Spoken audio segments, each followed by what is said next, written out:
Hello மக்களே, நம்ம knowledge stock சேனலில் இந்த உலகத்தில் இருக்கிற அழகான வித்தியாசமான விஷயங்களை பற்றி தான் நம்ம ஒவ்வொன்றா பார்க்க போகிறோம். மனுஷனுக்கு அடிப்படை தேவையான விஷயம் ரெண்டே விஷயம், ஒன்று சாப்பாடு, இன்னொன்று ஆக்சிஜன். இது ரெண்டுமே நம்மளுக்கு எது மூலமாக கிடைக்குதுங்கிறது நமக்கு நல்லாவே தெரியும். அதுதான் பிளான்ஸ். பூமியில் நிறைய ப்ராசஸ் ஃபினாமினன் உலகத்தில் நடந்துக்கிட்டு இருக்கு. அதில் நம்ம முக்கியமாக பார்க்க வேண்டிய ப்ராசஸ் என்னென்னா ஃபோட்டோசிந்தசிஸ். ஏன்னா இந்த ஃபோட்டோசிந்தசிஸ் ப்ராப்பராக நடக்கிறனால தான் நம்மளுக்கு சரியான ஆக்சிஜனும் ஃபுட்டும் நம்மளுக்கு கிடைக்கிது.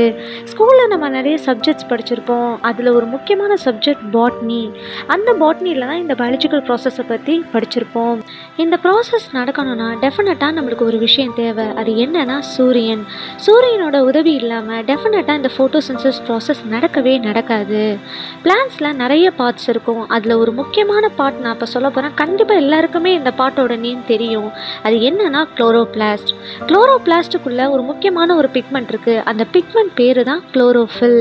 அது என்ன செய்யும்னா சூரியன்லேருந்து வர கதிர்வீச்சு, அதாவது அதுலேருந்து வர கதிரில் வர லைட் என்ன ஆகும்னா அந்த பிளான்ட்ஸில் உள்ள லீவ்ஸ் அப்சர்வ் பண்ணும் அந்த லைட் எனர்ஜியை. அந்த லைட் எனர்ஜியை அப்சர்வ் பண்ணும்போது அந்த குளோரோஃபில்லுங்கிற ஒரு பிக்மெண்ட் என்ன பண்ணுன்னா ரெட் அண்ட் ப்ளூ லைட்டை அப்சர்வ் பண்ணிட்டு க்ரீன் லைட்டை அழகாக எமிட் பண்ணும். அதுதான் பிளான்ட்ஸுக்கே உரிய ஒரு கேரக்டரிஸ்டிக் கலருன்னு சொல்லுவாங்க. நம்ம வாழுற இந்த அட்மாஸ்பியரில் நிறைய விஷயங்கள் நம்ம அப்சர்வ் பண்ணுவோம். அதே மாதிரி பிளான்ட்ஸும் ஒரு சில விஷயங்களை அப்சர்வ் பண்ணால் தான் நம்மளுக்கு கரெக்டான ஃபுட் அண்ட் ஆக்சிஜன் பை ப்ராடக்டாக கிடைக்கும். இந்த ரியாக்ஷன் நடக்குதுல்ல, இது நடக்கும்போது 2 ரியாக்டன்ட் இருந்தால் மட்டும்தான் நம்மளுக்கு இந்த பை ப்ராடக்டே கிடைக்கும். அது என்ன ரியாக்ஷன்னா chemical reaction.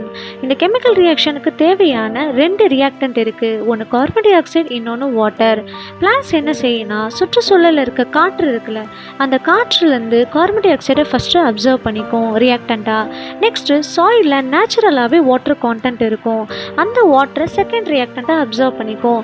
So carbon di oxide and water இந்த 2 ரியாக்டண்ட்டும் சேர்ந்து நம்மளுக்கு 2 ப்ராடக்ட்டை கொடுக்கும்.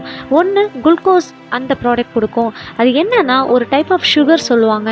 இன்னொரு ப்ராடக்ட் என்னென்னா ஆக்சிஜன். அந்த ஆக்சிஜனால தான் நம்ம சுவாசம் பண்ணி இந்த உலகத்தில் வாழ்ந்துக்கிட்டு இருக்கோம். இந்த குளுக்கோஸ் எதுக்காக பிளான்ஸுக்கு தேவைன்னா, பிளான்ஸ் தன்னோட வாழ்நாள் முழுக்க நிறைய க்ரோத் ஸ்டெப்ஸ் இருக்கும். ஸோ அந்த க்ரோத்துக்காக அந்த குளுக்கோஸ் தேவைப்படுது.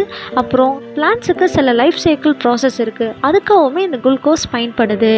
இந்த குளுக்கோஸ் என்ன செய்யுன்னா ஃபைனலாக ஒரு விஷயமாக கன்வெர்ட் ஆகும். அது என்னன்னா ஸ்டார்ச். அந்த ஸ்டார்ச் எதுக்குன்னா ஸ்டோரேஜ் மெட்டீரியல்னு சொல்லுவாங்க. இந்த ஸ்டோரேஜ் எதுக்காக இருக்குன்னா தன்னோட வாழ்நாள் முழுவதும் அந்த பிளான்ஸுக்கு தேவையான அப்பப்போ தேவைப்படுற சப்ளிமெண்ட்டை இது கொடுக்கும். நெக்ஸ்ட்டு ஆக்சிஜனுங்கிற பை ப்ராடக்ட் நம்மளுக்கு ஃபைனலாக அட்மாஸ்பியரில் இந்த பிளான்ஸ் ரிலீஸ் பண்ணும். இந்த ஆக்சிஜன் நம்மளுக்கு கிடைக்கிறனால தான் சின்ன சின்ன மைக்ரோ ஆர்கானிசம்லேருந்து நம்மளை மாதிரி லிவிங் ஆர்கானிசம் எல்லாருக்குமே, அதாவது நம்ம வாழ்கிறதுக்கு முக்கியமான ஒரு எலமெண்ட், அதாவது ஒரு சப்ளிமெண்ட்டாக இருக்குது. நெக்ஸ்ட்டு இந்த உலகத்தில் நிறைய விஷயங்கள் மோசமாக நடந்துகிட்ருக்கு ரீசெண்டாக. அது என்னதுன்னா காடுகளை அழிச்சிட்டு வந்துட்டுருக்காங்க.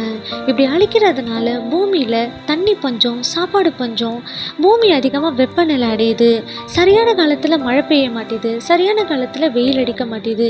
வருஷம் ரெயின்ஃபாலோட ரேஞ்சும் கம்மியாயிட்டே தான் வருது. நம்ம அதிகமாக செடிகள் நட்டு வச்சாதான் நம்ம வாழ்கிறதுக்கும் சரி, எதிர்காலத்தில் வாழ்கிறவங்களுக்கும் சரி தூய்மையான காற்று கிடைக்கும். நான் இது ஒரு ரிக்வெஸ்ட்டாகவே எல்லாருக்குமே வைக்கிறேன். நம்ம வீட்லேயோ இல்லை ஸ்ட்ரீட்லேயோ ஒரு சின்ன விதையாக இருக்கட்டும் சரி, இல்லை ஒரு சின்ன மரமாக இருக்கட்டும் சரி, நம்ம நட்டு வச்சாதான் நமக்குமே எதிர்காலத்துக்கும் நல்ல விஷயங்களை கொடுக்கும். ஸோ நம்ம இப்போவே ஒரு ப்ரிகாஷன் ஸ்டெப்பு எடுக்க ஆரம்பித்தாதான் அடுத்த 40-50 வருஷத்தில் சுத்தமான காற்று, அட்லீஸ்ட் உயிர் வாழ்கிறதுக்கான பொருட்கள் நம்மளுக்கு கிடைக்கும். அதனால் மரம் வளர்ப்போம், உயிரை காப்போம்.